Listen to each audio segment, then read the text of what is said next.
దేవునికి మహిమ కలుగునుగాక. బిగ్గరగా చెప్దామా? హల్లెలూయా, హల్లెలూయా. గడిచిన కాలం అంతా దేవుడు మనలందరినీ ఆయన రెక్కల నీడలో భద్రపరిచి ఇంతవరకు మనలందరినీ ప్రభు సజీవులుగా నిలబెట్టారు. బయట పరిస్థితులు చాలా భయంకరంగా ఉన్నాయి. అయినప్పటికీ కూడా మనం బయటికి వెళ్ళిన లోపలికి వచ్చిన దేవుడు తన కాపుదల మనకు దయచేస్తున్నాడు. అంతటి కృప చూపుతున్న దేవునికి మనస్ఫూర్తిగా ఒకసారి స్తోత్రం చెబుదాం. హల్లెలూయా. దేవుని యొక్క వాక్యం చదువుకుందాం. పరిశుద్ధ గ్రంథంలో నుండి సామెతల గ్రంథం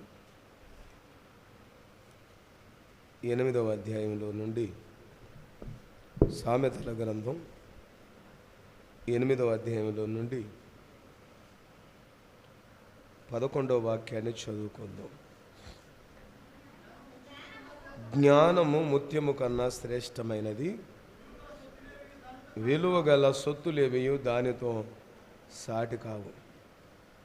మరొకసారి వాక్యం చదువుతాను. జ్ఞానము ముత్యము కన్నా శ్రేష్టమైనది, విలువగల సొత్తులేవియు దానితో సాటి కావు. మహాజ్ఞాని అయినటువంటి సొలొమోను ప్రపంచంలో అంతటి జ్ఞానవంతుడు ఇక లేడు అని ఆనాటి రాజుల కాలంలో ఈనాటి కాలంలో కూడా జ్ఞాని అయినటువంటి సొలొమోను అని చెప్పుకుంటున్నటువంటి మహాజ్ఞాని ఇజ్రాయేలు దేశానికి రాజు అయినటువంటి మహారాజు గారు తను కన్న వాటిని, విన్న వాటిని, తను పరిశీలించి తెలుసుకున్న వాటిని, అద్భుతమైనటువంటి జ్ఞాన సంబంధమైనటువంటి మాటలు అవి మరుగున పడిపోకూడదని అవన్నిటిని కూడా గ్రంథస్థం చేయడం జరిగింది. చదువుకున్నటువంటి వాక్య భాగంలో జ్ఞానము ముత్యము కన్నా శ్రేష్టమైనది, విలువగల సొత్తులేవియు దానితో సాటి కావు. చదువుబడిన వాక్య భాగంలో ఈ రోజున విలువ అనేటటువంటి ఒక సందేశం నేర్చుకుందాం. రాసుకోండి, రాసుకునేవారు. విలువ దేనికన్నా విలువైంది? జ్ఞానము ముత్యము కన్నా శ్రేష్టమైనది, జ్ఞానము ముత్యము కన్నా విలువైంది. ఈ రోజున లోకంలో ఉన్నటువంటి మనుషులు విలువ కలిగిన వాటిని విలువ కలిగినవని చెప్పకుండా విలువ లేని వాటిని విలువ గలవని చెబుతున్నారు. ఈ రోజున లోకంలో దేనికి విలువ ఉంది? డబ్బుకు విలువ ఉంది, బంగారానికి విలువ ఉంది, అధికారానికి విలువ ఉంది, దబాయించి మాట్లాడేవారి మాటకు విలువ ఉంది, ఈ లోక సంబంధమైనటువంటి ఆస్తిపాస్తులకు విలువ ఉంది. విలువైనవే కాదని మనం చెప్పలేము. బంగారం విలువైందే, డబ్బు విలువైందే, ఆస్తి విలువైందే, మంచి ఉద్యోగం కూడా విలువైందే. కానీ ఈ విలువ కలిగినవన్నీ కూడా ఒకానొక రోజున దేనికి విలువ లేనటువంటి వాటిగా మారిపోతాయి. దానికి అసలు ఎవడు కూడా వెలగట్టలేరు, వెలకట్టరు. అంతటి విలువలేనటువంటి పరిస్థితుల్లోనికి వెళ్ళిపోద్ది ఇప్పుడు లోకంలో విలువైనవి. సొలొమోను చెబుతున్నాడు, అన్నింటికన్నా జ్ఞానము విలువైనది, జ్ఞానము ముత్యము కన్నా శ్రేష్టమైనది, జ్ఞానము ముత్యము కన్నా విలువైనది, విలువగలిగిన సొత్తులేవియు, విలువగలిగిన సంపద ఏది కూడా ఆ జ్ఞానానికి సాటి కాదు. అంటే ఒక మాటలో చెప్పాలంటే మనుషుని యొక్క జ్ఞానం కన్నా లోకంలో ఉన్నది ఏది కూడా విలువైంది కాదు. జ్ఞానం లేకపోతే బంగారం లేదు, జ్ఞానం లేకపోతే ఇల్లు లేదు. ఒక మనిషికి జ్ఞానం లేకపోతే ఈ వస్త్రాన్ని నేయలేడు. ఒక మనిషికి జ్ఞానం లేకపోతే మైక్ తయారు చేయలేడు. ఈ రోజున మనం వాడేటటువంటి ప్రతి వస్తువు ఏదో ఒకరి జ్ఞానం మీద ఆధారపడి, వారు జ్ఞానం విషయంలో బహుగా దానిని శోధించి పరిశీలించి తెలుసుకొని అవన్నిటిని కూడా మన ముందు పెట్టారు. ఈ రోజున మనం చేతిలో పట్టుకొని రాస్తున్న పెన్ను, దీని 2 రూపాయలు 3 రూపాయలే, కానీ దీన్ని తయారు చేయడానికి ఎంత సమయం పట్టిందో. మన ఫ్యాన్ల కింద కూర్చున్నాం, యూనిట్కి 4-5 రూపాయలు కరెంట్ ఇచ్చి దాన్ని తయారు చేయడానికి అతను ఎంత జ్ఞానం, ఎంత పనిచేశాడో. భూమి మీద ఉన్నది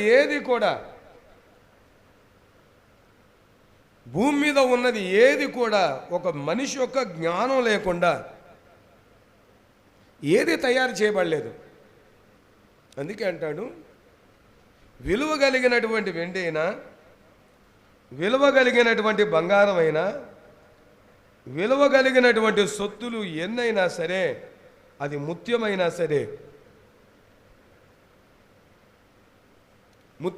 సరే అది విలువ కలిగింది కాదు. అన్నిటికన్నా ముఖ్యమైనది, అన్నిటికంటే విలువైంది ఏంటంటే జ్ఞానం. ఏంటండి? జ్ఞానం. పరిశుద్ధ గ్రంథంలో నుండి మనం కొన్ని విషయాలను మీకు తెలియజేస్తాను. ఈ రోజున యోబు గ్రంథంలోనికి వెళ్ళి కొన్ని మాటలు చదువుకున్న తర్వాత మనం దైవ వాక్యంలోనికి వెళ్దాం. యోబు గ్రంథం 28వ అధ్యాయంలో నుండి చూద్దాం. 28వ అధ్యాయము మనం 9వ వాక్యం నుంచి చదువుదాం.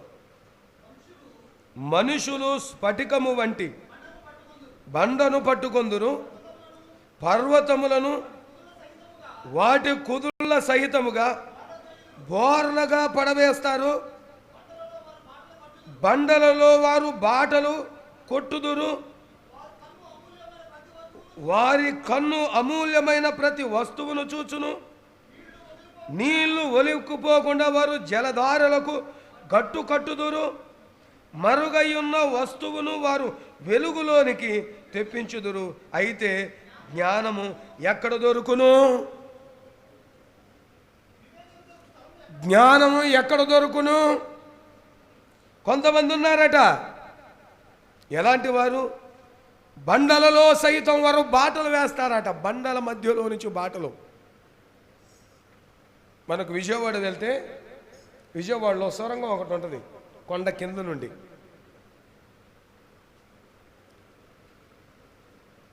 ఆ కొండ భాగం తప్ప వేరే భాగం అంతా తీసుకొస్తే చాలా దూరం అయిపోతుందని, మరి అంతటి జ్ఞానం కలిగిన వారు ఎవరో ఆ రోజుల్లో దాన్ని చక్కగా ఒక రాజమార్గం లాగా పెద్ద పెద్ద వెహికల్స్ అన్ని కూడా వెళ్ళేటటువంటి ఒక పెద్ద మార్గాన్ని ఆనాటి వ్యక్తులు దాన్ని సిద్ధం చేశారు. ఈ జ్ఞానం ఎక్కడిది? జ్ఞానం లేకపోతే కొండ అంతా తిరిగి రావాలి. జ్ఞానం ఉంది కాబట్టి కొండలో నుంచి, బండల మధ్యలో నుంచి బాటలు వేశారు. కింద వాక్యం చదివితే, మనుషులు స్ఫటికము వంటి బండను పట్టుకొందురు, పర్వతముల వాటి కుదుళ్లను సైతం బోర్లగా పడేస్తారట. పర్వతాలను సైతం, కొండలను సైతం బోర్ల పడేస్తారట. ఎలాగా? జ్ఞానమే దానికి. మరి కింది మాటలు చూస్తే, వారి కన్ను అమూల్యమైన ప్రతి వస్తువును చూచును. నీళ్లు ఒడిగిపోకుండా వారు జలధారలకు గట్టులను కట్టుదురు. మరుగయ్యున్నటువంటి వస్తువులను వెలుగులోనికి తీసుకొని వస్తారు. దీనికంతటి కారణం ఏంటి? ఇదంతా బయటికి రావడానికి కారణం ఏంటి? మనిషిలో దేవుడు పెట్టినటువంటి మహాజ్ఞానం. జ్ఞానం లేకపోతే ఈ రోజున మన ఒంటి మీద ధరించుకునేటటువంటి బంగారం లేదు, అది భూమిలోనే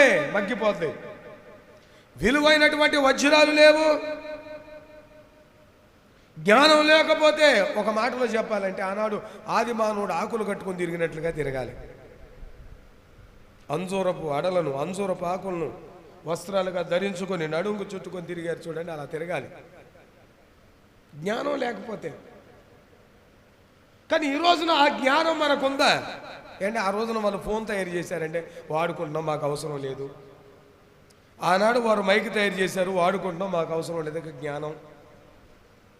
ఆ రోజున ఎవరో ఒకరు ఫ్యాన్ తయారు చేశారు, దాని కింద కూర్చున్నాం.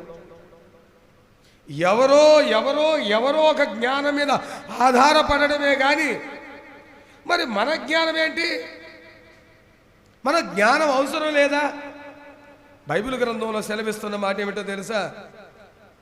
జ్ఞానము ముత్యము కన్నా అమూల్యమైనది, విలువ కలిగిన సొత్తువు లేది కూడా దానితో సాటి రావు. విలువ కలిగిన సొత్తులేవి. జ్ఞానం సంపాదించుకోవాలి మనం. జ్ఞానం కావాలంటే ఏం చేయాలి? సామెతల గ్రంథంలో రాస్తాడు, ఎవరికైనా సరే జ్ఞానము కొదువై ఉంటే వాడు ప్రార్థన చేయాలి. ఏం చేయాలి? ప్రార్థన చేయాలి. ఈ రోజున జ్ఞానం కోసం మనుషులు ఎక్కడ వెతుకుతున్నారు? ప్రపంచంలో ఏ విధమైన జ్ఞానం కావాలన్నా ఈ రోజున దొరికేటటువంటి ఒకే ఒక స్థలం, ఒకే ఒక యాప్ ఏంటి చెప్పండి? యూట్యూబ్. ఏంటంటే అసలు అందులో దొరకంది ఏది ఉండదు మీకు.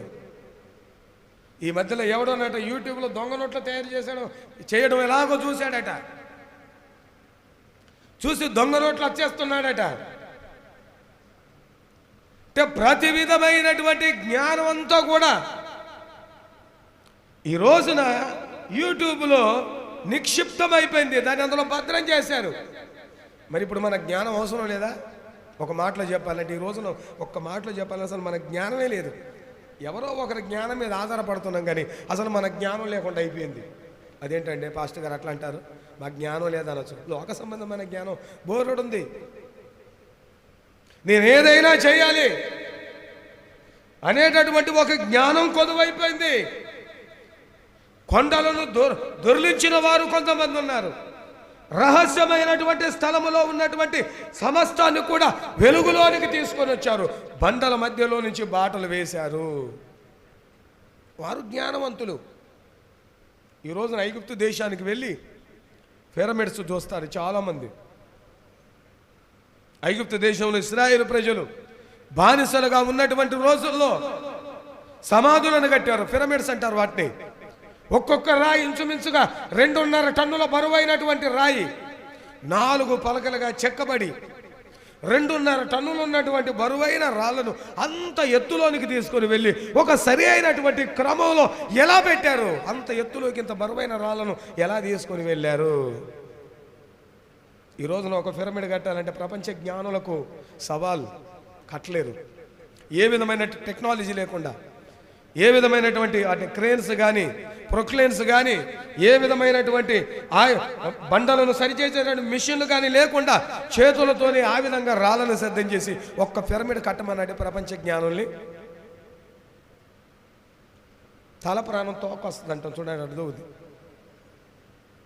ఈ రోజున టెక్నాలజీ మీద మనుషులు ఆధారపడి ఎవరో కనిపెట్టిన ఆ జ్ఞానాన్ని ఆధారం చేసుకొని పని చేస్తున్నారు. కానీ సొంత జ్ఞానం ఈ రోజున కొంతైనా మనుషుల్లో లేదు. చెప్తాడు, జ్ఞానం అన్నింటికన్నా శ్రేష్టమైనది, ముత్యము కన్నా అమూల్యమైనది, విలువైన సొత్తు లేదు కూడా దానికి సాటి రావు. విలువైన సొత్తు లేవి కూడా. ప్రపంచంలో ఒకడు ఉన్నాడు నియంత, కొరియా దేశంలో. వాడు బుగ్గలు ఎట్లుంటాయి, వాడి క్రాపులాగా ఎవడేసుకోడు క్రాపు. మనిషి ఎట్లుంటుంది, ఎత్తెంతుంటాడు, అడ్డం అంత ఉంటాడు, ఎత్తెంతుంటాడు, అడ్డం అంత ఉంటాడు, ఎంత ఉంటాడు, ఇలా నడుస్తాడు. కింగ్ జూమ్ ఉండు ఏదో ఉంది వాడి పేరు, పేరే సరిగ్గా లేదు. మళ్ళీ వాడి జ్ఞానం లేదు, పరమ మూర్ఖుడు. ఎవడు చెప్పినా వినడు, ఎవడి మాట వినడు. అజ్ఞానం కలిగి వాడు సాగిపోతున్నాడు. కానీ వాడి జ్ఞానం అణ్వాయుధాలను, అనేకమైనటువంటి ప్రపంచాన్ని పాడు చేసేటటువంటి ఆయుధాలను తయారు చేసుకున్నాడు. కానీ వాని జ్ఞానం ఎప్పటికైనా మట్టిలో కలిసిపోవలసిందే. దేవుని యొక్క వాక్యం సెలవిస్తుంది, జ్ఞానం మనిషికి విలువను పెంచుతుంది. మెడలో ఒక బంగారపు గొలుసు వేసుకుంటాం. మనం ఏం చేస్తాం? గొలుసు వేసుకుంటే ఇట్లా పెట్టుకుంటామా? అమ్మో, నాకు 1,00,000 రూపాయలు గొలుసు ఉందని ఇట్లా గుండు పెట్టుకొని తిరుగుతామా? పెట్టుకుంటారు ఎవరన్నా? ఆ రోజున కొంచెం ఒక గుండె తీస్తాం.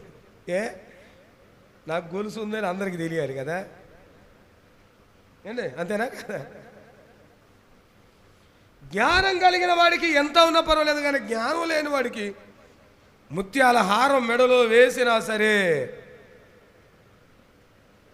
ఉపయోగం లేదు. అందుకంటాడు జ్ఞానమే, హల్లెలూయా, అది విలువైనది. దేవునికి స్తోత్రం, హల్లెలూయా. ఈ రోజున మనిషికి జ్ఞానం తక్కువైపోయింది. ఏ విధంగా మాట్లాడాలో, ఏ విధంగా ప్రవర్తించాలో, ఏం చెయ్యాలో, ఏం చెయ్యకూడదో, ఏది తినాలో, ఏది తినకూడదో ఏమీ అర్థం కానటువంటి అజ్ఞానం ఈ రోజున మనిషిని నిలువెల్లకురంగదీస్తుంది. నిన్న సాయంకాలమే అనంతపురం నుంచి ఒక వ్యక్తి ఫోన్ చేశాడు. ఆయన పాస్టర్ అంట, పాస్టర్ గారే. కానీ ఆయన పైనుంచి సపోర్ట్ వచ్చిందంట, డబ్బులు బాగా వచ్చిందంట. 2 ఆడపిల్లలు, ఒక అమ్మాయి. చేతపడి చేశారండి మా అమ్మాయిని. చేతపడి చేసి మా అమ్మాయిని తీసుకెళ్ళి పెళ్లి చేసుకున్నారండి. మా అమ్మాయి నోట్లోంచి రక్తం పడుతుందంటండి. మావిడేమో మెంటలు వచ్చినట్టుగా అరిసేసి మా పెద్ద కూతురు ఇంటికి వెళ్ళిపోయింది. నాకేం చేయాలో అర్థం కావట్లేదు, నేను చచ్చిపోవాలనుకుంటున్నాను, పాస్టర్ గారు నా కోసం ప్రార్థన చేయండి అని ఆయన ఫోన్ చేస్తా ఉంటే, పాస్టర్ గారిని కూడా దగ్గర రమ్మని ఆయన చెప్తున్నాడు, రాయ్ ఆ ప్రార్థన విన్నపం రాయ్ అంటే, ఇద్దరం కూర్చొని ఫోన్ స్పీకర్ ఆన్ చేసి ఆయన కోసం మేము ప్రార్థన చేసాం. ఆయన విన్నపం అంతా రాసుకున్నాం. నా ప్రియమైనటువంటి దేవుని పిల్లలారా, డబ్బు జ్ఞానం కాదు. అందుకే అంటాడుగా, జ్ఞానము సమస్తమైన వాటికన్నా విలువైనది. విలువైనటువంటి సొత్తువులు ఏది కూడా దానికి సాటి కావు, సాటి కావు. ఈ రోజున ఏదో ఉందని చెప్పేసి మనం అనుకోవడం కన్నా దానికన్నా శ్రేష్టమైనటువంటి జ్ఞానాన్ని మనం సంపాదించుకుందుముగాక. ఆమేన్ చెప్పండి. హల్లెలూయా, హల్లెలూయా. ఆయనతో నేను ఒక మాట చెప్పాను, బ్రదర్ 20వ తారీఖు రాత్రి నేను నీకు ఫోన్ చేస్తా, నేను సంఘమంతా కూడా కలిసి మీ కొరకు లైవ్లో ప్రార్థన చేస్తా, మీరు ఏకీభవించండి, తప్పకుండా దేవుడు మీ జీవితంలో గొప్ప కార్యం జరిగిస్తాడని ఒక మాట అయితే నేను మీతో ఆర్తో చెప్పాను. ఈ రోజున మనం ఏ విషయంలోనైనా సరే అజ్ఞానంగా ప్రవర్తించొద్దు. ఎవడు కూడా మన వైపు వేలు చూపించే జ్ఞానం లేనాడు వీడు అని అనిపించుకోకూడదు. మన మధ్యలో నేను బెన్ని ఒక చోటికి ప్రార్థనకు వెళ్ళాం. ప్రార్థనకి వెళ్ళినప్పుడు మధ్య సామాన్యంగా విశ్వాసం నేను కనిపెట్టి చూడను. నా ధ్యాస అంతా ఒక రకంగా ఉంటుంది. మధ్యలో నేను కళ్ళు తెరిచి చూస్తాను. అక్కడ ఒక అమ్మాయి కూర్చుంది, మాట్లాడితే ఇటు తిరుగుతుంది, మాట్లాడితే తల్లి ఇటు తిప్పుతుంది. నాకు అర్థం కావట్లే. నేను అనుకున్నాను మెడ నొప్పేమో అనుకున్నా. నన్ను చూడాలి కదండి, వాక్యం చెప్పేది నేను. అటెందుకు ఇటు తిప్పుతుంది, ముసుమిసు నవ్వులు నవ్వుకుంది. అసలు నువ్వు గుళ్ళో కూర్చునే దాన్ని కాదు, పనికి మారిందా అని అనుకున్నాను మనసులో. జ్ఞానం లేదు. జ్ఞానానికి సంబంధించినటువంటి వాక్యాన్ని చేతపట్టుకొని వచ్చేసి అజ్ఞానంగా ప్రవర్తిస్తూ ఉంటే నాకు కడుపులో హృదయంలో మంట పుట్టదు. మరి నాకు దేవుని వైపు చూడకుండా లోకం వైపు చూస్తే నాకు కోపం రాదా? నా కోపం వస్తే నేను మౌనంగా ఉంటాను. నాకు అలవాటు అదే, కోపం వస్తే నేను మౌనంగా ఉంటాను, మాట్లాడను. నా ప్రియమైనటువంటి దేవుని పిల్లలారా, జ్ఞానం మనం కలిగి ఉండాలి. ఏ విధమైనటువంటి జ్ఞానం మనం కలిగి ఉండాలి? దేవుని యొక్క వాక్యం మనకు స్పష్టంగా చెప్తుంది. ఆనాడు జ్ఞానం కలిగి సమస్తాన్ని సాధించారు. నువ్వేం సాధిస్తున్నావు? నువ్వు చదువు వల్ల ఏం సాధిస్తున్నావు? నీ పని వల్ల నువ్వేం సాధిస్తున్నావు? నీ జ్ఞానం అంతా కూడా మురికి గుడ్డలాగా మారిపోవలసిందేనా? వద్దు, తెలిసి తెలియక అజ్ఞానాన్ని జ్ఞానం అనుకొని నువ్వు మోసపోవద్దు. హల్లెలూయా. మరి జ్ఞానం ఎక్కడ దొరుకుద్ది? 13వ వచనం చదవండి. 13వ వచనం చదవండి. నరులు జ్ఞానము యొక్క విలువను ఎరగరు. ప్రాణులున్నటువంటి దేశంలో అది దొరకదు. ఏంటంటే నరులు జ్ఞానానికి విలువ కట్టరట. దేనికి విలువ కట్టరు? మనుషులు జ్ఞానానికి విలువ కట్టరు, డబ్బుకు విలువ కడతారు. ఈ రోజున మనుషులు దేనికి విలువ కడుతున్నారు? వారు దేని మీద ఇన్వెస్ట్మెంట్ చేస్తున్నారు? బంగారం యొక్క విలువ పెరుగుతుందని చెప్పేసి మిగతా చోట్ల ఉన్నటువంటి డబ్బంతా కూడా ఇన్వెస్టర్లు అందరూ కూడా బంగారానికి పెట్టుబడి పెడుతున్నారట. ఎందుకంటే ఇది పెరుగుతుంది. మనుషులట, నరులు జ్ఞానానికి విలువ కట్టరట. జ్ఞానవంతుణ్ణి లోకములో ఉన్నవారు వెర్రివారు అనుకుంటారు. అందుకే నేను ఒక సామెత చెప్తాను, యథార్థవంతుడికి పదార్థం దొరకదు అని. ప్రాణులు ఉన్నటువంటి దేశంలో జ్ఞానం అనేది దొరకదు. నరులకు అయిష్టమైనది ఏమిటంటే జ్ఞానం. వాడు ఇష్టపడడు. వాడి జ్ఞానమే వాడి గొప్ప, తన జ్ఞానమే తన గొప్ప. కానీ నిజమైనటువంటి జ్ఞానానికి మనిషి విలువ ఇవ్వనటువంటి పరిస్థితి. రెండో మాట కూడా చదవండి, 15వ వచనంలో. ఏంటట? 15 చదవమ్మా. సువర్ణము దానికి సాటి అయినది కాదు, దాని విలువ కొరకై ఇక ఎవడు కూడా వెండిని తూచరాదు. అది ఓఫీరు బంగారముకైనను విలువగల గోమేధమునకైనను నీలమునకైనను కొనబడినది కాదు. ఆ జ్ఞానాన్ని ఎవడు ఎక్కడ అమ్మడు. బంగారముతో దొరికేది కాదు జ్ఞానం, వెండితో తూచి కొనుక్కునేది కాదు జ్ఞానం. ఇక లోకములో ఉన్నటువంటి నీలమైన, స్ఫటికమైన, ప్రశస్తమైన బంగారమైన, ఏదైనా ముత్యాలైన, రత్నాలైన, కెంపులైన, కిందటి కెంపులను కూడా రాస్తాడు. కెంపులు, నగలు, బంగారు నగలు, ఏది కూడా జ్ఞానానికి సాటి అయినది కాదు. బంగారం కన్నా జ్ఞానం శ్రేష్టమైంది. హల్లెలూయా, హల్లెలూయా, చెప్పండి హల్లెలూయా, హల్లెలూయా. ఈ రోజున మనకు కావలసింది జ్ఞానం కావాలి. జ్ఞానం కలిగి మనం ప్రవర్తించాలి, జ్ఞానం కలిగి మనం మాట్లాడాలి, జ్ఞానం కలిగి మనం జీవించాలి. కానీ అజ్ఞానంగా మనం మన జీవిత యాత్రను కొనసాగించొద్దు. హల్లెలూయా. ఎంతకాలం బంగారం సంపాదించుకుందామా, డబ్బు సంపాదించుకుందాం, ఇల్లు సంపాదించుకుందాం, అది సంపాదించుకుందాం, ఇది సంపాదించుకుందాం అని పాకులాడాం. కానీ ఈ రోజు నుండి మనం జ్ఞానము సంపాదించుకోవడానికి సాగిపోదుముగాక. ఆమేన్, హల్లెలూయా. నరులకు దాని విలువ తెలియదు. ఏంటట? సువర్ణము దానితో విలువ కట్టడం అసాధ్యం. ఏమిటి విలువ? ఏది విలువ? దేంతో విలువ?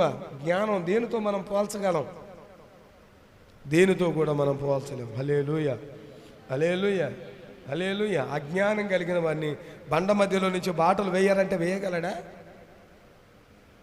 అజ్ఞానులైనటువంటి నాలాంటి వ్యక్తిని ఇదిగో భూమిలో బంగారం ఉంది తీయమంటే తీయగలడా? చేయండి. నేను సెల్ ఫోన్ వాడతాను, నాలాంటి వ్యక్తికి వచ్చేసి ఇదిగోండి పార్ట్స్ అన్నీ ఉన్నాయి కూడా బిగించుకొని సెల్ ఫోన్ వాడుకోమంటే వాడుకోగలమా? తయారు చేసుకొని వాడడం మనం మాత్రమే తెలుసు, దాన్ని తయారు చేయడం మన వల్ల కాదు. దాన్ని తయారు చేసేటటువంటి జ్ఞానం మనకు లేదు. ప్రభు అంటాడు నీకు జ్ఞానం కావాలి. హల్లెలూయా, చెప్పండి హల్లెలూయా. ఏ జ్ఞానం కావాలి? ఏం జ్ఞానం కావాలి? దైవికమైన మార్గం, పర సంబంధమైనటువంటి జ్ఞానం కావాలి. దేవునికి స్తోత్రం, చెప్పండి హల్లెలూయా, హల్లెలూయా. అట్టి జ్ఞానము దేవుడు మన జీవితాలలో నింపునుగాక. ఆమేన్. ఏంటి విలువైంది? ఇంతవరకు మనం విన్నాం. బంగారం విలువైందా? ముత్యాలు విలువైనవా? వెండి విలువైందా? కెంపులు విలువైనయా? నగలు విలువైనయా? రత్నాలు విలువైనయా? ఏది విలువైంది? బైబిల్ చెప్తున్న మాట ఏంటంటే అన్నింటికన్నా శ్రేష్టమైంది ఏంటంట? జ్ఞానం. దేవునికి స్తోత్రం. అంటే విలువైనది ఏదైనా ఉందంటే నీలో ఉన్నటువంటి జ్ఞానమే. దేవునికి స్తోత్రం. ఆ జ్ఞానమును మనం పెంపొందించుకుందుముగాక. అంటే ఎలా ఉంటుంది జ్ఞానం అంటే, మనం మాట్లాడేటప్పుడు జ్ఞానయుక్తమైన మాటలు రావాలి. జ్ఞానం ఉన్నదని ఎలా తెలుస్తుంది మనకి? ఎలా తెలుస్తుందండి? మన మాటలు జ్ఞానం ఉందా లేదా అని చెప్తాయి. మన ప్రవర్తన మన జ్ఞానం ఉందా లేదా అని చెప్పుద్ది. మనం చేసేటటువంటి క్రియలు మనకు జ్ఞానం ఉందా లేదా అని తెలుస్తాయి. హల్లెలూయా, హల్లెలూయా, హల్లెలూయా. అజ్ఞానపు ఆచారాలు, అజ్ఞానపు ఛాయలన్నీ ముందుగా మనలో నుంచి ప్రభు తొలగించునుగాక. ఆమేన్. చూడండి, పరిశుద్ధ గ్రంథంలో నుంచి మత్తయి సువార్త, మత్తయి సువార్త 26వ అధ్యాయం చూడండి. 26వ అధ్యాయం 7వ మాట చదువుకుందాం. 26 7వ మాట చదవండి. ఒక స్త్రీ మిక్కిలి విలువగల అత్తరు బుడ్డి తీసుకొని ఆయన యొద్దకు వచ్చి ఆయన భోజనమునకు కూర్చుండగా ఆమె ఆయన తల మీద పోసెను. సేరున్నర అత్తరు తీసుకొచ్చిందంట, అన్నం తినేవాడి మీద పోసిందంట. ఎక్కడ పోసింది? యేసుక్రీస్తు వారు భోజనానికి కూర్చున్నాడట. అందరూ అత్తరును విలువైంది అంటున్నారు. నిజమే. మనం బయటికి వెళ్తే ఏంటి, మన బాడీ స్ప్రే మనకు విలువను తీసుకొస్తుంది. మురికి వాసన వచ్చింది దానికే ఏంట్రా అంటారు. ఇది కూడా విలువైందే, మంచి సెంటు కొట్టుకోవాలి. సేరున్నర అత్తరు చాలా విలువైంది. అత్త జట మాంసి 10 ml 180 రూపాయలు ఎంత ఉంది. 10 ml ఆ స్ప్రే 180 రూపాయలు ఎంత ఉంది. ఎప్పుడో 10 ఏళ్ల కింద చూస్తే, మరి ఇప్పుడు ఎంత ఉందో తెలియదు. సేరున్నారా అంటే లీటర్న్నర వేసుకోండి, లేదా 2 లీటర్లు వేసుకోండి. ఎంత దాని విలువ?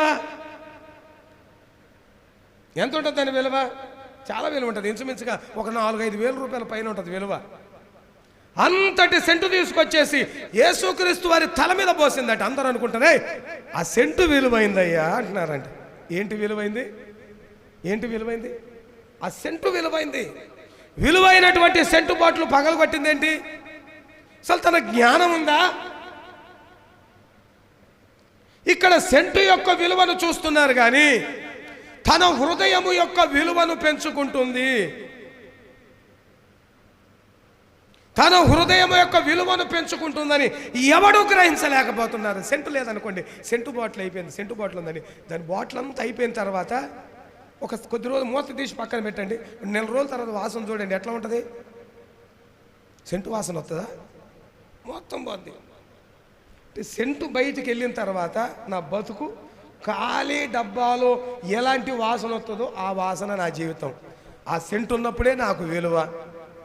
ఆ సెంటు బయటికి వెళ్ళిన తర్వాత నాకు విలువ. ఈ రోజున మనకు విలువ ఎక్కడుంది? ఎవరి ద్వారా విలువ? వాక్యము మనలో ఉన్నది కాబట్టి విలువ. మనం భక్తి కలిగిన వారం కాబట్టి మనకు విలువ. ఆ ప్రార్థన లేకపోతే, ఆ భక్తి లేకపోతే మనకు విలువ ఏమైనా ఉందా? లేదు. ఈ రోజున ఎక్కడికి వెళ్ళినా సరే, ఒక ఎమ్మెల్యే దగ్గరికి వెళ్ళినా, ఒక కలెక్టర్ దగ్గరికి వెళ్ళినా, ఎవరి దగ్గరికి వెళ్ళినా సరే ఒక సేవకుని విలువగా చూస్తున్నారు. కారణం ఏంటంటే అతనిలో దేవుని వాక్యం ఉన్నది కాబట్టి. హల్లెలూయా, హల్లెలూయా. ఆ సెంటు ఉన్నంత వరకే ఆ సెంటు బుడ్డికి విలువ. అది సెంటు బుడ్డి. సెంటు అంతా పడేసిన తర్వాత ఖాళీ బుడ్డి, దానికి విలువ. దాన్ని ఎవడు కొనడు. తీసి సెంటు కొట్టేస్తామండి. అయిపోయిన తర్వాత ఏం చేస్తాం? దాన్ని తీసి డస్ట్బిన్లో పడేస్తాం. అరే చాలా విలువ పెట్టుకొని కొనుక్కొచ్చుకున్నాం. అందులో ఉన్న వాటర్, ఆ స్ప్రే అంతా అయిపోయిన తర్వాత దాన్ని ఎవడు రూపాయికి కూడా, దాన్ని సెంటును కాపాడటానికి ఒక డబ్బాలాగా ఉపయోగపడింది కానీ దానికి విలువ శూన్యం. మనం కూడా అంతే, మన బతుకు అంతే. వారు సెంటు విలువను చూస్తున్నారు. అచ్చ జటమాంసి విలువైన అత్తరు విలువైంది కాదు, ఆమె హృదయం విలువైంది. హల్లెలూయా, చెప్పండి హల్లెలూయా. యథార్థమైన హృదయం చూపిస్తుంది తనకు. ప్రభువా నా హృదయం ఇలాంటిది, అసలు నా హృదయం ఇలాంటిది. ఆ బుడ్డిలో సెంటు ఉన్నప్పుడు వాసన వచ్చేటటువంటి బతుకు కాదు నాది, మురికి బతుకు నాది, విలువలేనటువంటి బ్రతుకు నాది అని తన యథార్థమైనటువంటి స్థితిని ప్రభువుకు చూపించింది. హల్లెలూయా, హల్లెలూయా. మన హృదయాన్ని సెంటు బుడ్డిలాగా కాదు, నేను మరలా చెప్తున్నాను, మన హృదయాన్ని దేవుని సన్నిధిలో సెంటు బుడ్డిలాగా చూపించొద్దు, అచ్చ జటమాంసిలాగా. సెంటు బుడ్డి కాలైపోయిన తర్వాత ఆ కాలే డబ్బలో ఎలా ఉంటుందో అలాగా ప్రభుకు చూపించాలి. ప్రభు నా విలువ, నా విలువ ఏంటి, ఏంటండి నా విలువ కాలిది ఏం లేదు. ఇంతకాలం నాకు విలువ మార్కెట్లో నాకు పెట్టేసి నా మీద ఒక ట్యాగ్ పెట్టారు, నా విలువ 2000 అని. అంత నాలో ఉన్నదంతా అయిపోయిన తర్వాత నా విలువ చెత్తపొట్లో పడిపోయింది. నన్ను ఎవడు లెక్క చేయట్లేదు, నన్ను ఎవడు పట్టించుకోవట్లేదు. నా విలువ ఏంటి? నిన్నే కదా ఒక మాట చెప్పాను, శుక్రవారం రోజున ఒక ఆవిడ ప్రార్థన పర్రాలు, బాగా ప్రార్థన పర్రాలు, కానీ చెత్త కాగితాలు ఏరుకుంటుంది ఆవిడ.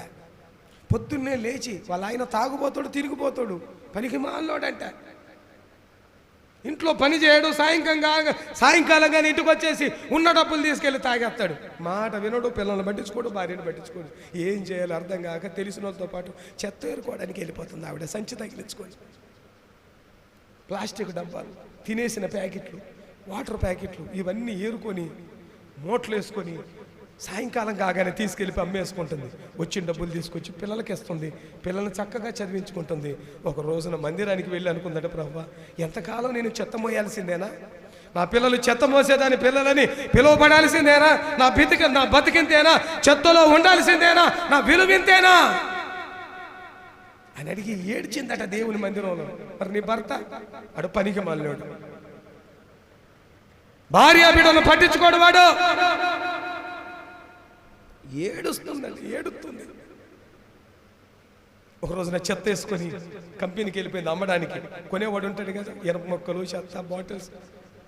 ముసలైనట పెద్ద అయినా, ఏమ్మా ఏంటి నీరసంగా నువ్వు బాధపడుతున్నట్టు ఏంటి తల్లి, అందరిలాగా ప్రత్యేకం చెత్త మోసినా కానీ యథార్థంగా ఉంటుందంట. ఏమ్మ ఏంటి బాధపడుతున్నావు అంటే, ఏమి లేదయ్యా, ఎంతకాలం చెత్త మొయ్యాలి, ఇంకెంతకాలం ఈ బతకాలి నేను, నా పిల్లలు ఎదుగుతున్నారు, అందరూ కూడా స్కూల్కి వెళ్తే మా పిల్లలు చెత్త మోసే వాళ్ళ అమ్మాయి అని పెడుతున్నారంట. ఏంటయ్యా అమ్మ నీకోసం అలా చెప్తా, నేను వయసు ఎక్కువైపోయింది, నేను వ్యాపారం చేసుకోలేకపోతే మీ ఇంటి దగ్గర స్థలం ఉందిగా, 4 రేకులు కట్టుకొని వచ్చిన చెత్త కొనుక్కో, నువ్వే వ్యాపారం చేయి, నా లారీ వెళ్ళేటప్పుడు నీకు కూడా లారీ అయిపోతే నేను తీసుకెళ్ళి అమ్మేస్తా అంటే, అయ్యా బాగానే ఉంటుందంటే, అవసరమైతే ఇదిగో అమ్మ నీకు ఒక 20,000 ఇస్తాను. డబ్బులు చేతులు పెట్టేసి తెల్లారే పాస్టర్ గారు పిలిచేసి చెత్త కొనేటటువంటి వ్యాపారం పెట్టుకుందంట. చూస్తుండగానే 10 రోజుల్లోనే లారీడ్ వచ్చేసింది. 25,000 రూపాయల చెత్త తీసుకెళ్ళిపోయిన ఆవిడ 40,000 పట్టుకొచ్చేసింది. 25,000 ఆయనకి ఇచ్చేసింది. 15,000తో మరలా చెత్త కొంది.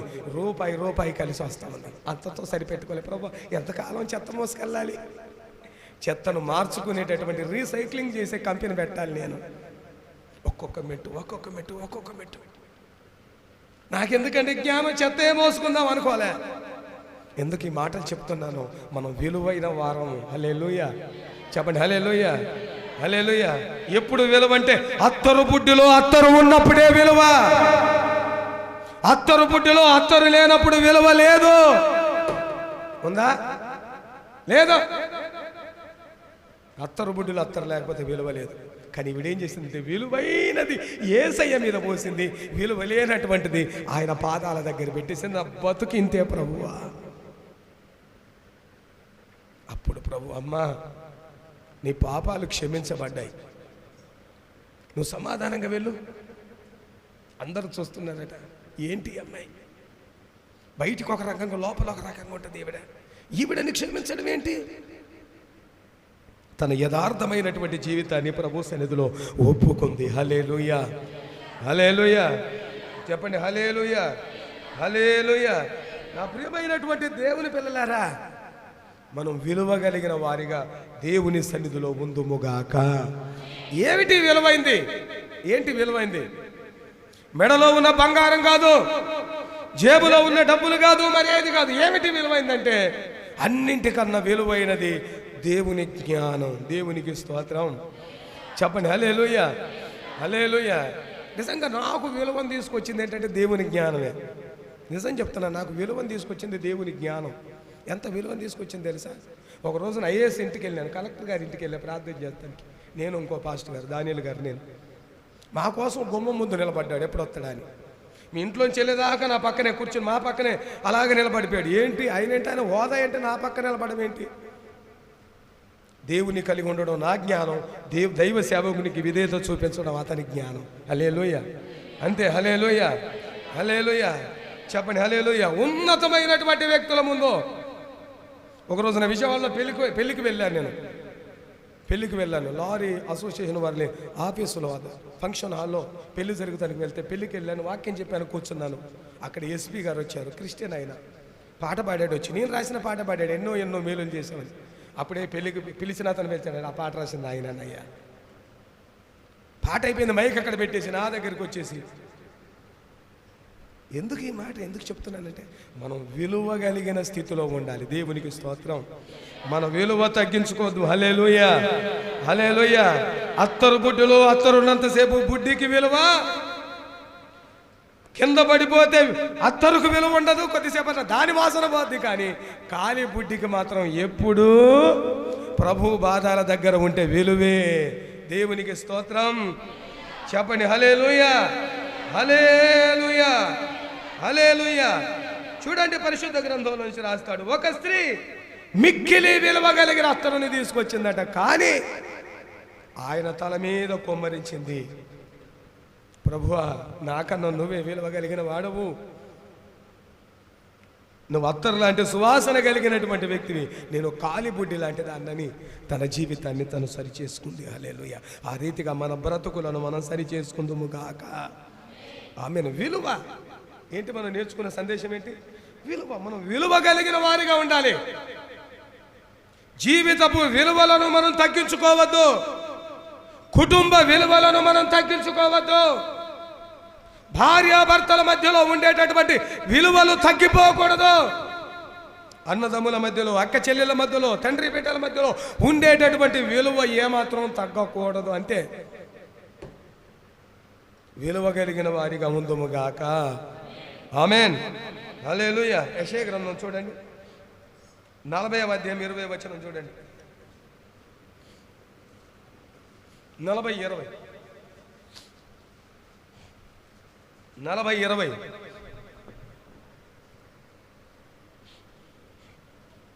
యెషయా గ్రంథం 40:20 విలువ గల దానిని అర్పింపజాలని నీరసుడు అంట. దేన్ని అర్పించడట వాడు? విలువ కలిగిన దానిని అర్పించడట. అంటే విలువ లేని దానిని అర్పిస్తాడు, దేనికి ఉపయోగపడని దాన్ని అర్పిస్తాడు. నిజమే, మనం ఏం అర్పిస్తున్నాం? అర్పణ అంటే ఏంటి? దేవునికి కావలసిన అర్పణ ఏంటి?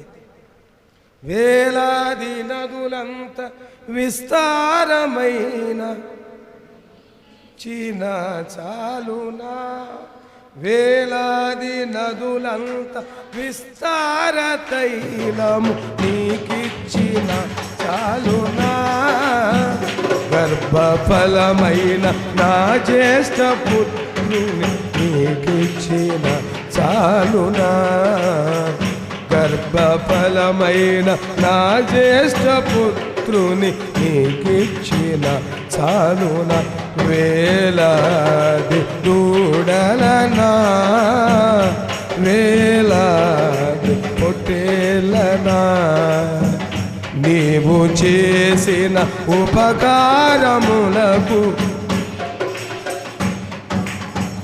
ఏం చెల్లించాలి? మనం చెల్లించాల్సింది ఏంటి అసలు దేవునికి? విస్తారమైన తైలమా, జ్యేష్ఠ కుమారన, బంగారమా, వెండ, గొర్రెల మందల, ఏది అర్పించాల్సింది? విరిగి నలిగిన హృదయము దేవునికి విలువైంది. హల్లెలూయా. రాయబడ్డ మాట, విలువ గల దానిని అర్పించజాలని నీరసుడు. నీరసుడు అంటే హస్తకళాకారుడు అని అర్థం. అంటే నీరసంగా ఉండేవాడు అనుకుంటారేమో మీరు తెలియక. దాన్ని ఇంగ్లీషులో చూసా, నాకు అర్థం కాక క్రాఫ్ట్స్ మ్యాన్ అంటాడు దాన్ని, CRAFTSMAN. దాన్ని తెలుగులోకి అనువాదిస్తే ఏమనొచ్చిందంటే హస్తకళాకారుడు. అంటే చేతులతో బొమ్మలు తయారు చేస్తాడు. ఏం చేస్తాడంట? కళాకారుడుగా. ఎందుకనే హస్తం ఎందుకో కళాకారుడు అనుకోండి, ఈ పదం బాగుంది, కళాకారుడు. విలువగలగని దానిని అర్పించనటువంటి కళాకారుడు హస్తకళాకారుడు. పుచ్చనిమ్రాను ఏంటంటే, పుచ్చనిమ అన్నట్టు పుచ్చిపోనటువంటి చెట్టును పుచ్చనిమాను ఏర్పరచుకొనును, కదలని విగ్రహాలను స్థాపించుటకు నేర్పుగల పరివాణిని వెదకి పిలుచుకొను. వీడే కళాకారుడు కదా, వీడే ఒక కళాకారుడు. ఏం కళాకారుడు? పుచ్చిపోనటువంటి చెట్టు ఏదో వాడికి తెలుసు. ఏం చెట్టు? పుచ్చిపోని చెట్టు. ఎంతకాలానికైనా పుచ్చుబట్టని చెట్టు, పురుగు బట్టని చెట్టు. దాన్ని ఏర్పరచుకొని కదలని విగ్రహాలను చేస్తున్నాడట. ఏ విగ్రహాలు? కదలని విగ్రహాలను స్థాపించుటకు నేర్పుగల పనిని వానిని వెదకి. దాని అర్థం ఏంటి? వీడే కళాకారుడు అంటే వీని కన్నా ఇంకో కళాకారుడు కావాలి. ఇద్దరు ఒకటైతేనే బాగుంటుంది. అర్పించడు, విలువగల దానిని అర్పించడు. విలువగల దానిని అర్పించకుండా విలువలేని దానిని స్థాపించుకుంటున్నాడట. ఏం చేస్తున్నాం మనం? విలువ కలిగిన దానిని, హృదయాన్ని మనం అంటాడు, విరిగి నలిగిన నా హృదయం నీకే అర్పించామని మనం పాటలు పాడుతాం. ఉత్త మాటలు అవన్నీ, పాడిన పాటలని మనం అనుకుంటాం కానీ అబ్బే అందులో కష్టం చాలా. పాట పాడినట్లుగా మనం ఉండాలంటే ఒక పాటని ఇలా పాడామండి, మీరు ఇంటికి వెళ్ళిన తర్వాత నేను అట్లా ఉన్నానా అని మీరు పరీక్షించుకోండి. ఇట్లా లేను, ఎట్లా లేను, ఎట్లా లేను. మన జీవితం ఇలా ఉండాలి. నైట్ షో మీద రైట్ గుర్తుంటుంది చూడండి, నైట్ షో మీద రైట్ గుర్తుంటుంది చూడండి, అలా ఉండాలి మన బతుకు. ఇలా ఉండకూడదు. హల్లెలూయా, హల్లెలూయా. రాస్తాడు, విలువగల దానిని అర్పించజాలని నీరసుడు. కళాకారుడట విలువగలిగిన దానిని అర్పించాడట, విలువలేని దానిని అర్పిస్తాడట, విలువలేని దానిని. ఆ మధ్యలో మీకు కథ చెప్పాను. ఒక ఆవిడ కోడి కాలు ఇరిగితే కాలు ఇరిగిపోయినటువంటి కోడిని తీసుకొచ్చి పాస్టర్ గారికి ఇచ్చిందట. అసలు ఇవ్వాల్సింది అది కాదు, మంచి కోడిని ఇవ్వాలి. ఇరిగిపోయిందిగా కోసుకుంటాడులే పాస్టర్ గారు అనుకున్నాడు. కుంటి కోడేమో చర్చిలో చక్కగా బతుకుంది. ఇంటికి వెళ్ళేసరికి ఉన్న కోళ్ళు అన్ని కుక్కలు పట్టుకెళ్ళిపోయాడు. అప్పుడు అనుకున్నాడు, అర్పించాల్సింది ఏంటి, ఇది నీ చేసిన పని ఏంటి, ఈ పాపం పని చేయడం వల్ల మొత్తం పోయింది కదా. అర్పించాల్సింది అర్పించాలి. హల్లెలూయా, హల్లెలూయా. మనం అర్పించే విషయంలో డబ్బునే చూస్తాం, అది కాదు. దానికన్నా ముఖ్యమైనది దశం భాగాలు అనుకుంటాం, వాటికన్నా ముఖ్యం డబ్బు, దశం భాగాలు, ప్రథమ ఫలాలు, మొట్టమొదటి కోడిగుడ్డు, మొట్టమొదటి సొరకాయలు. ఇవి కాదు దేవుడికి. ఈ సంవత్సరం ఏంటో మరి సొరకాయలు రాలే, పెట్టలేదు అనుకోండి ఎక్కువ. ఒక సంవత్సరం ఇంటి నిండా సొరకాయలు, ఒక సంవత్సరం ఇంటి నిండా చిక్కుడుకాయలు, తినలేక ఏం అర్థం కాలే. దానిలాగా దేవునికి ఇవ్వాల్సిన దీని గురించి ఎంత బాగుంటుంది. హల్లెలూయా, హల్లెలూయా. అందుకే విలువగల దానిని ఇవ్వాలి. దేవునికి స్తోత్రం. విలువగలదంటే మొట్టమొదటి కోడిగుడ్డే కదండి అనుకుంటారు మీరు, కాదు. హల్లెలూయా, చెప్పండి హల్లెలూయా. అంతకన్నా విలువైంది దేవునికి స్తోత్రం. హల్లెలూయా. గుడ్లో ఉన్నటువంటి ఏంటంటే ఎగ్గును తీసేసి గుడ్డు అంటే చూడండి, అది ఇవ్వాలి మనకి. గుడ్డు జీవోడి గుడ్డు ఇవ్వాలి మనం, అంటే మంచిది ఇవ్వాలి. గుడ్డు కన్నా మంచి గుడ్డుని ఇవ్వాలి, అంటే మంచి మనసాక్ష్యం దేవునికి ఇవ్వాలి. దేవునికి స్తోత్రం. హల్లెలూయా, హల్లెలూయా. విలువగల దానిని మనం అర్పించాలి. జ్ఞానవంతుడైతే విలువ కలిగిన దానిని అర్పిస్తాడు. జ్ఞానం లేనివాడు విలువ కలిగినది అర్పించాడు. హల్లెలూయా, హల్లెలూయా. అందుకే అంటాడు, వాడట కదలని విగ్రహములను పెట్టుకుంటాడట. ఆ కళాకారుడికి ఒక విగ్రహం కావాలి. ఎందుకు? దాని ముందు అర్పిస్తావా? దేవునికి అర్పించాల్సిన అర్పణను కదలని విగ్రహం ముందు అర్పిస్తావా? నిన్ను విగ్రహాల ముందు అర్పించడానికి దేవుడు తన రక్తంతో కడుక్కున్నాడా? దానికోసమైనా కదలని విగ్రహాల దగ్గర అర్పించడమేనా నీ భక్తి జీవితం? నీవు కూడా ఒక కళాకారుడిలాగా మారిపోయావా? కళాకారుల యొక్క సృష్టికి నీవు కూడా తల వగ్గిపోయావా? మన విగ్రహాలను పూజించే భక్తిలో నుంచి పక్కకు రావాలని ప్రభు పేరటి తెలియజేస్తున్నాను. హల్లెలూయా, చెప్పండి హల్లెలూయా, చెప్పండి హల్లెలూయా. విలువగల దానిని మనం అర్పించాలి, కానీ విలువ లేనటువంటి విగ్రహాల ముందు విలువైనటువంటి మన స్థితిని మనం తగ్గించుకోకూడదు. దేవునికి స్తోత్రం. దాని విషయంలో కూడా ఒకానొక రోజున మనం లెక్క చెప్పాలి. ప్రభు అంటాడు, నా రూపమునైనను మీరు పూజించొద్దు అంటాడు. భూమి మీద ఏ రూపమునైనను, నా రూపమునైనను మీరు పెట్టుకొని దానికి పూజించొద్దు, దానికి సాగిలపడొద్దు, దానికి దండం పెట్టొద్దు, దాని ముందు అర్పణ అర్పించొద్దు. కొబ్బరికాయలు, అగరబత్తులు, ఇంకేంటి అంటారేంటి ఇవి చేయొద్దు మీరు. అది దేవుని దృష్టికి విలువైంది కాదు. హల్లెలూయా, హల్లెలూయా, చెప్పండి హల్లెలూయా, హల్లెలూయా. విలువ కలిగినటువంటి దానిని మనం అర్పించుదుముగాక. ఆమెనేంటి విలువైంది? ఎక్కడ మనం ఈ వాక్యాలు చదువుకుంటే విలువైంది ఏమిటంటే జ్ఞానమే కనబడుతుంది మనకి. జ్ఞానం లేకపోవడం వల్లనే నీరసుడు, చేతి పని చేసేవాడు, హస్తకళాకారుడు బొమ్మలను చేసి దండం పెడుతున్నాడు. అది విలువైనటువంటి పని కాదు. హల్లెలూయా. మనం విలువ కలిగిన వారిగా ఉందుముగాక. కొరింథీయులకు రాసినటువంటి మొదటి పత్రిక 7వ అధ్యాయము 23వ వాక్యం. కొరింథీయులకు రాసినటువంటి మొదటి పత్రిక 7:23. ఎందుకు తొందర? ఒకరు చదవండి. మీరు విలువ పెట్టి కొనబడిన వారు కనుక ఎవరికి దాసులుగా వద్దట. అండర్లైన్ చేసుకోండి, ఒకసారి గుర్తుపెట్టుకోండి, అప్పుడప్పుడు చదువుకోండి. ప్రభునందు పిలువబడిన దాసుడు ప్రభు వలన స్వతంత్రము పొందినవాడు, ఆ ప్రకారమే స్వతంత్రుడై ఉండి పిలువబడిన వాడు క్రీస్తు దాసుడు.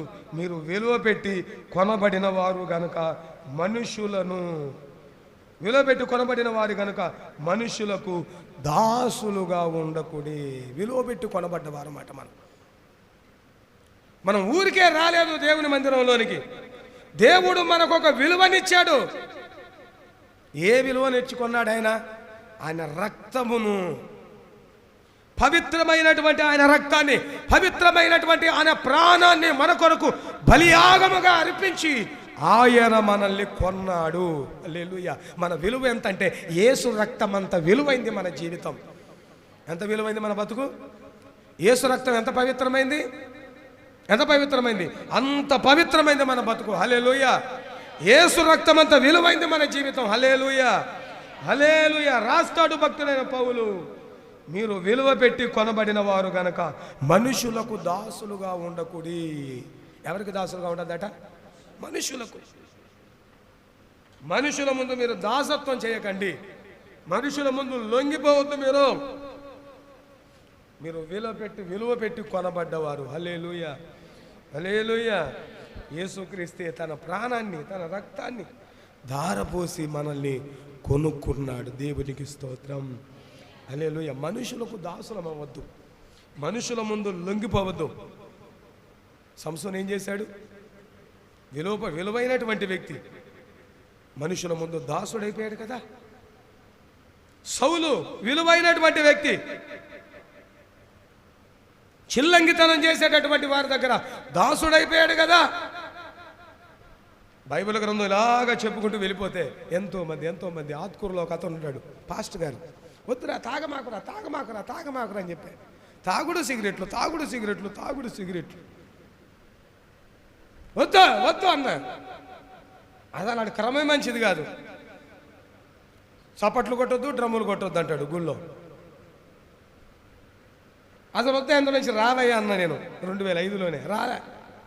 మొన్న అనుకోకుండా నేను పాస్టమ్మ గారు ఇక్కడ కూర్చున్నప్పుడు పాస్టమ్మ గారు గుర్తు చేసింది, అట్ట ఉన్నాడా లేదా, ఫోన్ కూడా చేయట్లేదంటే ఫోన్ నెంబర్ వెతికి చేస్తే అంటాడు. ఏంటన్నా ఏమైందంటే టీవీ వచ్చింది తమ్ముడా. నేను చెప్పానా తాగొద్దని చెప్పానా? సిగరెట్లు తాగొద్దని చెప్పానా? జ్ఞానం అజ్ఞానం అయితే ఇట్టాగే ఉంటుంది. చెప్పింది వినకపోతే ఇలాగే పాడైపోతావు. ఆ రోజున పిల్లలు ఇక చదువుకుంటున్నారు. పిల్లలు టీవీ వచ్చేసింది, మూలకు పడిపోయాడు. పిల్లల పరిస్థితి ఏంటి? మన జ్ఞానాన్ని నిర్లక్ష్యం చేస్తే, అజ్ఞానంగా మన జీవితాన్ని ముందుకు తీసుకెళ్ళిపోతే ఏదో ఒక విధమైనటువంటి దెబ్బ మన జీవితంలో ఎదురవుతూ ఉంటుంది. అది మనందరికీ ఒక మాదిరికరంగా ఉండాలని, మనందరికీ ఒక జ్ఞానయుక్తంగా ఉండాలని మాటల మీదో చెప్పాను. హల్లెలూయా, హల్లెలూయా. నువ్వు చెప్తావు నేను విన్నా అంటాం కొంతమంది. నువ్వు చెప్తానే ఉంటావు, నీ చేస్తూనే ఉంటానంటారు కొంతమంది. నేను వినను, వినకపోతే ఏమైపోతావు? ఏముండదు ఇక. వినని వారు ఏమైపోయారు? నరహంతకులు అయిపోయారు, దొంగలు అయిపోయారు. వినని వాడు టెర్రరిస్టులు అయిపోతున్నారు, నక్సలైట్లు అయిపోతున్నారు, పేకటగాళ్ళు అయిపోతున్నారు, వ్యసన పరులు అయిపోతున్నారు. వినని వారు. మీరు మనుషులకు దాసులుగా మారొద్దు. హల్లెలూయా, హల్లెలూయా. చెప్పండి హల్లెలూయా, హల్లెలూయా. దేవునికి మహిమ కలుగును గాక. మీరు విలువ పెట్టి కొనబడ్డవారు, ఇంకా నీళ్ళలో ముంచబడని వారు కాదు. మీరు నీళ్ళలో ముంచబడకపోతే, మారు మనసు పొందకపోతే, బాప్తిసం పొందకపోతే పోనీలే అనుకోవచ్చు, చేయనీలే అనుకోవచ్చు. కడగబడిన తర్వాత, విలువ పెట్టి కొనబడిన తరువాత మనం దేవునికి మాత్రమే దాసులుగా ఉండాలి, కానీ మనుషులకు దాసులుగా ఉండకూడదు. హల్లెలూయా. పాపానికి దాసులుగా ఉండకూడదు. హల్లెలూయా. లోకానికి దాసులుగా ఉండకూడదు. హల్లెలూయా. నేత్రాశకు, శరీరాశకు, జీవపుటంబాలకు దాసులుగా ఉండకూడదు. మనం దేవునికే దాసులుగా ఉందుముగాక. ఆమేన్. ఎందుకంటే మనం విలువ కలిగిన వ్యక్తులమండి. ఉన్నా లేకపోయినా, బట్టలున్నా, డబ్బున్నా, ఆహారం ఉన్నా, ఇల్లున్నా, వాకిలున్నా లేకపోయినా సరే యేసుక్రీస్తునందు విలువ పెట్టి కొనబడ్డవారు. హల్లెలూయా. చెప్పండి హల్లెలూయా. ఎంత విలువ తెలుసా దేవుని బిడ్డలకి? ఇంకెన్నో నా జీవితంలో జరిగాయి. ఎంత ఎక్కడికి వెళ్ళినా సరే దేవుని బిడ్డలకి ఇచ్చే విలువ అంత ఇంత కాదు. అంతటి విలువ కలిగిన వారు మనం. దేవునికి స్తోత్రం. ఆ విలువ తగ్గించుకోవద్దు మనం. దేవునికి స్తోత్రం. హల్లెలూయా, హల్లెలూయా. ఈ విలువ ఎవరు పెంచుతారు? మనుషులు కాదు, జ్ఞానం. ఏంటండి? జ్ఞానం మనిషి విలువను పెంచుతుంది. దేవునికి స్తోత్రం. చెప్పండి హల్లెలూయా. ఆ స్త్రీ జ్ఞానమే కదా. పిచ్చి కాగితాలు, చెత్త కాగితాలు ఏరుకున్నాడు, జ్ఞానంగా ఆలోచించింది. నా పట్ల కార్యం చేసేవాడు దేవుడని దేవుని మందిరంలో ఏడ్చింది. కొంతమంది ఎప్పుడు చూసినా ఏడుతూనే ఉంటారు. ఏడవలసింది దేవుని మందిరంలో. చెత్త బతుకును సరిగ్గా చేసిన దేవుడు మన కుటుంబాన్ని సరిగ్గా చేయడా? మన పరిస్థితిని సరిగ్గా చేయడా? చెత్త మోసేటటువంటి పరిస్థితుల నుంచి ఒక చెత్త కంపెనీ తయారు చేసి రీసైక్లింగ్ చేసే కంపెనీ పెట్టేటటువంటి ఆ స్థితిలోనికి రావడానికి గల కారణం ఏంటంటే దేవుని జ్ఞానం. దేవునికి స్తోత్రం. చెప్పండి హల్లెలూయా, హల్లెలూయా, హల్లెలూయా. దైవ జ్ఞానం మన హృదయాలలో నిరంతరం నిలిచి ఉండును గాక. ఆమేన్, ఆమేన్. చివరికి ఇంకొక మాట చెప్పి నేను ముగిస్తాను. పేతురు రాసినటువంటి మొదటి పత్రిక 3వ అధ్యాయము.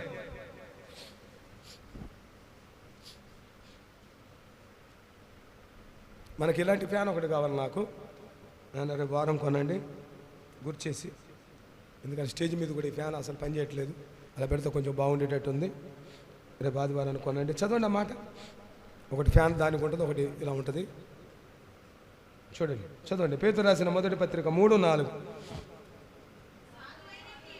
సాధువైనట్టు సాధువైన మృదువైన గుణమును అక్షయ అలంకారము గల మీ హృదయ అంతరంగ స్వభావమునకు మీకు అలంకారముగా ఉండవలను. అది దేవుని దృష్టికి మిక్కిలి విలువగలది. దేవునికి స్తోత్రం. దేవునికి విలువైందట. మనిషికి విలువైంది ఏంటి? జ్ఞానం. మనిషికి విలువైంది ఏంటి? విలువైన అర్పణ. మనిషికి ఈ రోజున లోకంలో దేనికి విలువిస్తున్నాడు మనందరికీ తెలుసు. కానీ నిజంగా విలువ ఇవ్వాల్సింది జ్ఞానానికి విలువ ఇవ్వాలి. దేవునికి స్తోత్రం. చెప్పండి హల్లెలూయా, హల్లెలూయా. బంగారము, వెండి, డబ్బు, ఇల్లు, వాకిలి, బట్టలు, వాహనాలు, కారులు ఇవి కాదు మన విలువను పెంచేది, మన జ్ఞానమే. దేవునికి స్తోత్రం. చెప్పండి హల్లెలూయా. అందరికి కనబడాలని 2000 రూపాయల కాగితం బయట పెట్టుకొని తిరిగేవాడి కన్నా మంచి మాటలకు పలికేవాడు దేవునికి ఇష్టమైన వాడు. దేవునికి స్తోత్రం. మన డబ్బు విషయంలో విలువ కలిగిన వారం కాదు, జ్ఞానం విషయంలో విలువ కలిగిన వారిగా ఉందుముగాక. ఆమేన్. కానీ బైబిల్లో ఒక మాట అంటాను, విలువైనటువంటి మీ జ్ఞానాన్ని పందుల ముందు వేయమాకండి అంటాడు. ఎక్కడ వేయకూడదంట? పందుల ముందు ముత్యాలు వేయకూడదు అంటాడు. అంటే ముత్యాలు అంటే జ్ఞానం. పందుల ముందు మీరు వేయకూడదు. నా జ్ఞానం ఉంది కానీ చెప్పిన ఏది పడుతుంది మనం అందరికీ చెప్పకూడదు. చెప్పగలిగిన వ్యక్తే చెప్పాలి. దేవునికి స్తోత్రం. చెప్పండి హల్లెలూయా. చూడండి, సాధువైనట్టు ఏంటంట? సాధువు అంటే అర్థం ఏంటి? గడ్డాలు మీసాలు పెంచుకొని చేతులు కర్ర పెట్టుకొని ఎర్ర బట్ట మీద వేసుకొని తిరుగుతాడు. చూడండి, సాధువు అయినా కాదు. సాధు అంటే సాధు చేయబడడం. సాధు చేయబడడం, లోబడడం. సింహాలు ఉంటాయి, దాన్ని సాధు చేసి చక్కగా జూలోకి తీసుకొచ్చి దాన్ని ఆడిస్తారు. ఒక సింహాన్ని ఏ విధంగానైతే సాధు చేస్తామో మనం కూడా దేవుని దృష్టిలో సాధువులమైపోవాలంట. ఆయన చెప్పినట్లుగా వినాలంట. రెండో మాట, మృదువైనట్టు. ఎలాగంట? మృదువుగా అంటే మెత్తనైనటువంటి మనసు కలిగిన వారిగా, గుణమును, అక్షయ అలంకారము అంటే ఎన్నడెన్నడూ తొలగిపోయినటువంటి అలంకారం. దేవునికి స్తోత్రం. అలంకారము గల మీ హృదయము, అంతరంగ స్వభావము మీకు అలంకారముగా ఉండును. అది దేవుని దృష్టికి మిగుల విలువ కలది. దేవునికి స్తోత్రం. హల్లెలూయా. దేవునికి విలువైనది ఏమిటంటే మన హృదయం అట. దేవునికి స్తోత్రం. ఎలాంటి హృదయం? సాధువైన హృదయం, మృదువైన హృదయం, క్షయమైన కాదు. పౌడర్ వేసుకుంటే వచ్చే అలంకారం క్షయమైన అలంకారం. పుట్టినప్పటి నుంచి అలాగే ఉంటుంది చూడ, దాన్ని అక్షయమైన అలంకారం. దేవునికి స్తోత్రం. చెప్పండి హల్లెలూయా. అక్షయమైన అలంకారము అది దేవుని దృష్టికి మిగుల విలువ కలది. దేవునికి స్తోత్రం. హల్లెలూయా. అట్టి అక్షయమైనటువంటి అలంకారము ధరించుకొని ఆయన ఎదుట నిలబడే కృప దేవుడు మనకు అనుగ్రహించునుగాక. ఆమేన్. చెప్పండి హల్లెలూయా. హల్లెలూయా. ఇంకా విలువైనవి ఏంటో తెలుసా? నీళ్లు విలువైనవి అట. ఏంటి విలువైనవి? బైబిల్లో రాస్తాడు, నీళ్లు కూడా విలువైన. సంఖ్యాకాండంలో 20:18 చూస్తే, మీ ప్రాంతంలో నుంచి మేము వెళుతాం, మేము ఆ నీళ్లను త్రాగిన ఎడల వాటి విలువను మీకు ఇచ్చేదము అంటాడు. నీళ్లు కూడా విలువైనవి. ఇంకా చెప్పుకుంటూ వెళ్ళిపోతే బైబిల్ గ్రంథంలో విలువైనవి ఆయన చెప్పబడేటివి అనేకమై ఉన్నాయి.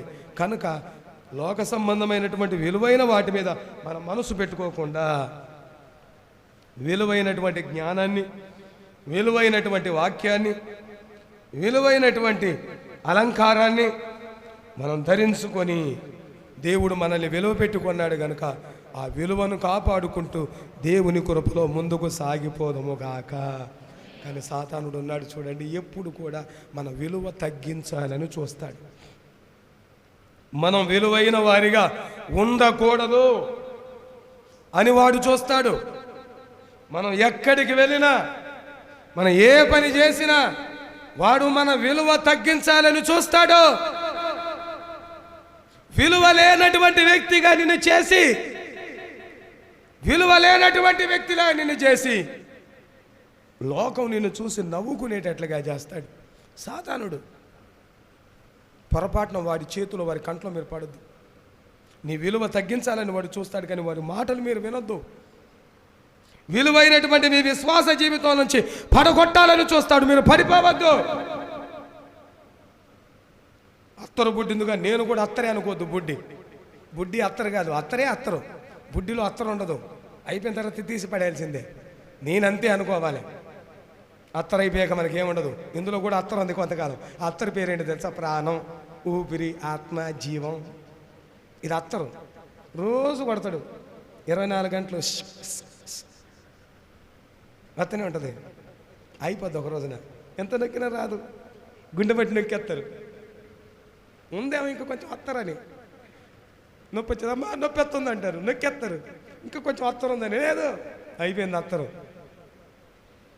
పరదేశులము ప్రియులారా మన పురమీది కాదు సుమి అప్పుడు అంటాం. అప్పుడు నాది అత్తరు ఉన్నంత వరకే, నొక్కాక ఉండదు, ఇక అయిపోద్ది ఒక రోజున. ఆ లోపు మనం అక్షయమైన అలంకారము ధరించుకుందుముగాక. ఆమేన్. బతికినప్పుడే, చచ్చిపోయినాక ఎంత అలంకారం చేస్తే ఉందంటే బండికి పూల దండలు డోమ్ డోమ్ అంటాం, పేల్చేస్తూ ఉంటారు. రోజు అదే వినపడతానే ఉంటాయి. వాసన సెంటు కొట్టేస్తాం. వద్దు, మన హృదయమే సెంటులాగా మారిపోవును గాక. అలే సువాసన వెదజల్లేటటువంటి మనుషులుగా మన ముందు గాక. మన మాట సువాసన వెదజల్లాలి. దేవునికి స్తోత్రం. హల్లెలూయా, హల్లెలూయా. రాస్తాడు మనం చదువుకున్న వాక్య భాగంలో, మూల వాక్యం రాస్తాడు, జ్ఞానము విలువైంది. ఆ జ్ఞానం చేత ఏం చేశారు? బండల మధ్యలో నుంచి బాటలు వేస్తారట. ఆ రోజు లేదు. యోబు చెప్పాడు ఎప్పుడో. యోబు కాలంలో ఎవడు వేయలేదు బండల నుంచి బాటలు. యోబు ఎందుకు రాశాడో అని జ్ఞానులు పరిశోధించారట. ఈ మధ్యలో నేను చెప్పాను, బైబుల్ మీద ప్రతిరోజు చర్చ జరుగుతుంది. శాస్త్రవేత్తలు ఏం రాసింది బైబుల్లో, ఏది చేయొచ్చు బైబుల్ని ఆధారం చేసుకోనని ఆ వాక్యం చదివి ఉంటారు జ్ఞానవంతులు. బండల్లో నుంచి బాటలు వేస్తారంట. వేయొచ్చా లేదని బండలను తొలిచేసి రహదారులను వేశారు. దేవునికి స్తోత్రం. సొరంగ మార్గాలు. హల్లెలూయా, హల్లెలూయా. 2001 సంవత్సరం నేను రాజస్థాన్కి వెళ్తూ ఉంటే సొరంగాల మధ్య నుంచి బండి వెళ్ళిపోతుంది, రైలు బండి సొరంగాల నుంచి. ఒరే ఏంటి కొండల మధ్య నుంచి రైలు ఎట్లా వెళ్ళిపోతుంది? అప్పటిదాకా నాకు తెలియదు సొరంగాల నుంచి వెళ్ళిపోద్దని. మనిషి జ్ఞానం ఎంత గొప్పది. బైబిల్లో చదివిన వాక్యాన్ని బట్టి బండలను తొలిచి సొరంగాలు వేశారు. నీ ముందు కొన్ని బండలు ఉన్నాయి. ఎవరా బండ? మా పిల్లల బండ అంటే, మా ఆవిడ ఒక బండ అండి, మా ఆయన పెద్ద బండ అండి అంటాడు. బండ అయినా సరే నువ్వు తొలచగలవు. హల్లెలూయా, హల్లెలూయా. బండలో నుంచి రహదారి వేయగలవు. హల్లెలూయా. నీ పిల్లలు బండలాగా ఉన్నా, నీ భర్త బండలాగా ఉన్నా, నీ భార్య బండలాగా ఉన్నా, నీ కుటుంబ వ్యవస్థ ఒక బండలాగా ఉన్నా సరే, యోబు చెబుతున్నాడు, నీకు జ్ఞానం ఉంటే ఆ బండలో నుంచి నువ్వు బయటికి దాటగలవు, రహదారి వేయగలవు. దేవునికి స్తోత్రం. ఇక బండ ఉండదు, ఆ బండను దాటి వెళ్తావు. దేవునికి స్తోత్రం. అది నువ్వు సాధించాలి. బండను పట్టుకుని ఏడకూడదు. బాబా నా బతుకు బండ అయిపోయింది. బండ కాకపోతే కొండ అయిపోద్దా? బండ అయిపోయిందని ఏడవడం కాదు, ఆ బండలో నుంచి రహదారులు వేయి, ఆ బండను తెరగొట్టు. నీకు శక్తి ఉందని యేసయ్య ఒక మాట అంటాడు. నువ్వు విశ్వాసంతో ప్రార్థన చేస్తే కొండ కూడా కదిలి వెళ్ళిపోద్ది. సముద్రంలో పడిపోమంటే పడిపోద్ది. బండలు నీ ముందుండవు. కఠినమైన మనుషులు మారరని నువ్వు అనుకోవద్దు. బండల మధ్యలో నుంచి రహదారులు వేయబడును గాక. అది ఎలా వస్తుందంటే ఆత్మ సంబంధమైన జ్ఞానం. దేవునికి స్తోత్రం. చెప్పండి హల్లెలూయా, హల్లెలూయా. అట్టి జ్ఞానము చేత నీవు నింపబడి ప్రతి విధమైన సమస్యలను జయించేటటువంటి శక్తి చేత నీవు నింపబడి కృప పొందుకుందువుగాక. ఆమేన్. చిన్న ప్రార్థన చేద్దాం. పరిశుద్ధుడమైన తండ్రి నీకు వందనాలు. ఈ మాటలు విని నాతో పాటు ప్రార్థనలు ఏకీభవిస్తున్నటువంటి నా బిడ్డల కొరకు స్తోత్రం. పేరు పేరు వరుసన దీవించి ఆశీర్వదించి కృప చూపండి. అనేకమైన కఠినమైన పరిస్థితులు బిడ్డల జీవితంలో ఉన్నాయి. జ్ఞానం కలిగి బండను అయ్యా రహదారిగా మార్చినట్లుగా ఎదురుగా ఉన్నటువంటి సమస్య ఏదైనా దాన్ని జయించగలిగిన ప్రార్థన శక్తి చేత బిడ్డను నింపండి. నీ జ్ఞానాత్మ చేత నింపండి. విలువబెట్టి కొనబడ్డ వారం, అక్షయమైనటువంటి అలంకారం కలిగిన వారం మేము ఉండాలి. క్షయమైన అలంకారం మాకు వద్దయ్యా. నీ కృపలో బలపరచండి. ఆత్మ సంబంధమైనటువంటి సువాసన వెదజల్లేటటువంటి వ్యక్తులుగా మమ్మల్ని మార్చి కృపతో ఆశీర్వదించండి. యేసు నామమున ప్రార్థిస్తున్నాను తండ్రి. ఆమేన్, ఆమేన్. అందరం కూర్చుందాం. అందరం లేచి నిలబడదాం.